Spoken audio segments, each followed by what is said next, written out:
Hər kəs salam, videoma xoş gəlmisiniz. Bu videoda mən proqramçıların bu sahəni öyrənməyə başlayarkən etdiyi səhvlərdən danışacağam.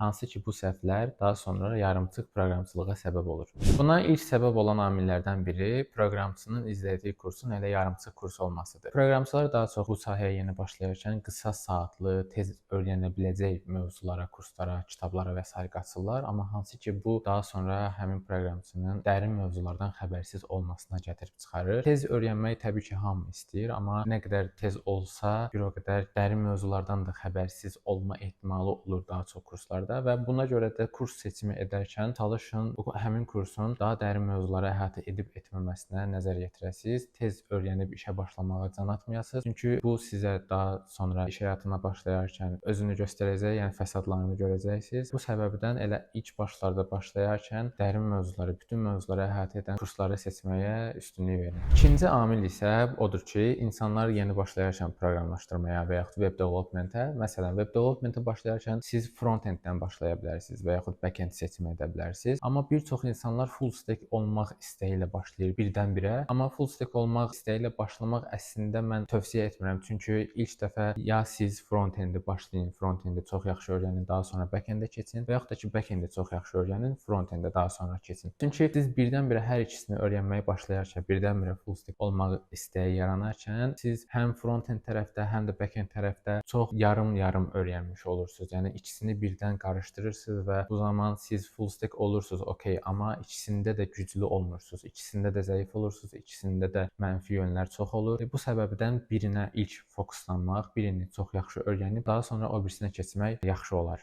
Üçüncü amil isə çox insanın yaralı yeridir əslində. Bu bizim komfort zonaya düşməyimizdir. Çünki insanlar məsələn proqramlaşdırmaya başlayanda tez məsələn web developmentdən başlayırlar ki, tez bir zamanda işə qəbul olsunlar və yaxud freelance işlər qəbul etsinlər və burada nə baş verir? Məsələn, sizin daxil olduğunuz iş yeri ola bilər ki, sizə çox da mürəkkəb tapşırıqlar vermir və siz çox bəsit texnikalar, bəsit alətlər üzərində qalmış olursunuz, uzun zaman belə qalırsınız və özünüzü inkişaf elətdirmirsiniz və sizin hal-hazırda olduğunuz proyektdə də siz daha dərin mövzulara toxunmursunuz və bu belə də davam eləyir. Aylar, illər keçir və siz bir də ayılırsınız ki, siz bir çox mövzulardan xəbərsizsiniz. Buna səbəb olur komfort zonaya düşmək. Çünki insanlar ilk zamanlarda başlayarkən iş elanlarında daha çox tələbat nəyədirsə, onları tez bir zamanda öyrənirlər. Məsələn, proqramçılar olur ki, dildən çox məlumatlı deyil. Məsələn, PHP-ni yaxşı öyrənməyib, amma framework-ü çox yaxşı bilir. Laravel-i çox yaxşı bilir və ya CodeIgniter-i çox yaxşı bilir. Buna səbəb odur ki, onlar tez bir zamanda framework öyrənərək freelance işlər qəbul edib onları həll etməyə üstünlük verirlər. Amma bu zaman nə baş verir? Siz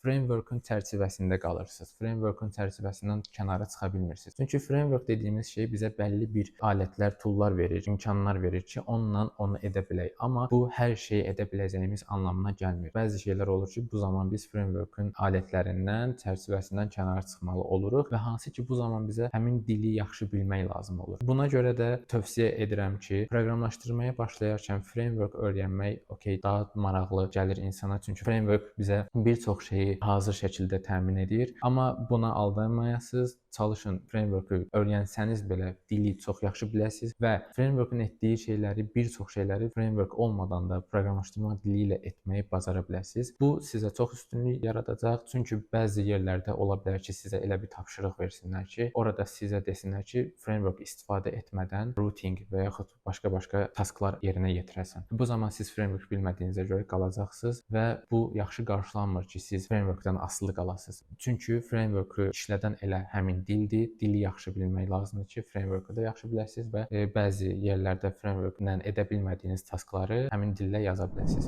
Deyək ki, artıq çox gecdir, siz başlamısınız, müəyyən qədər yol qət etmisiniz və hiss edirsiniz ki, sizdə biliklərdə yarımçılıq var. Yəni dərin mövzulardan xəbərsizsiniz, amma hər şeydən az-az xəbəriniz var, amma bütün mövzulara hakim deyilsiniz və nə qədər də zaman itirmisiniz. Okey, bu zaman biz nə etməliyik? Məsəl üçün, siz full stack developer olaraq hal-hazırda çalışırsınız, amma hər şeydən yarım-yarım bilirsiniz. O zaman siz hər bir dilli başlayın, sıfırdan dərin mövzularına listəsini çıxarıb onların hər birini tək-tək öyrənməyə. Məsələn, əgər siz front-end developer olaraq çalışırsınızsa, JavaScript dilini zəif bilirsinizsə, üzdən bilirsinizsə və daha çox onun frameworklərinə fokus olmusunuzsa, JavaScript dilinə yenidən sıfırdan başlaya bilərsiniz. Biraz müddət ayırın, onu sıfırdan yenidən öyrənməyə başlayın və o dili öyrənib bitirdikdən sonra onun framework'ünü daha dərinləməsini öyrənə bilərsiniz və bu hissəni tam bitirdikdən sonra backend tərəfdəki boşluqlarınızı doldura bilərsiniz və belə siz artıq ilk zamanlarda buraxdığınız mövzuları, dərsləri bərpa etmiş ola bilərsiniz və məncə düşünürəm ki, bu yarımçıq proqramçılıq problemini həll eləyəcək və sizi daha yaxşı karyera olaraq irəlilərə aparacaq və siz növbəti proyektlərdə, qoşulduğunuz layihələrdə artıq yarımçıq proqramçılığı hiss etməyəcəksiniz. Mövzulara daha hakim olacaqsınız. Bu günlük bu qədər dostlar. Videomuzu bəyəndinizsə bəyənməyi və kanalımıza abunə olmağı unutmayın və siz də öz fikirlərinizi bu mövzuda şərh bölümünə yazmağı unutmayın. Hələlik sağ olun.